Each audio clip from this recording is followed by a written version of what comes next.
Hello student, we will show an instrument which is commonly used in very common surgery, that is hernia. So identify this instrument, what this instrument is.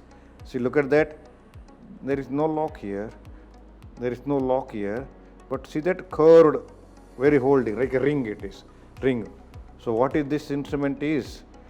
It is cord holding forceps or Cunningham's forceps. Often it is called as a hernia ring. See that, like a ring it is. Hernia ring, cord holding forceps. Cunningham's cord holding forceps. Different names are there.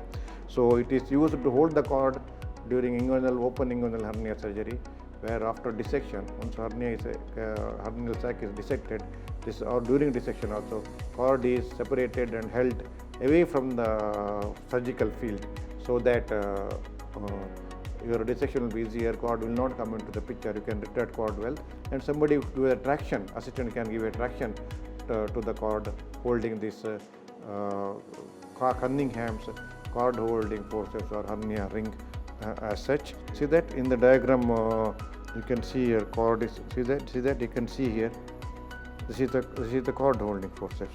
So that is how exactly it is held.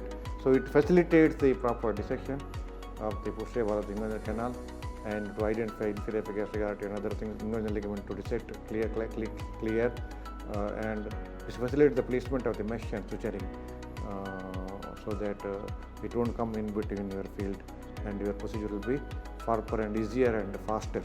So that is hernia ring or cord holding forceps or Cunningham's cord holding forceps as such. So you can read my manual of clinical methods in surgery with the video lectures, with video how to examine, and manual of surgery in detail everything about hernia and operations, different surgeries for hernia, and my DigiNow lectures through JP Publishers gives everything, all subjects for UGs and basic for PGs in detail, including specialties, operative surgery, basic operative surgery, instruments, X-ray, specimens, and so on.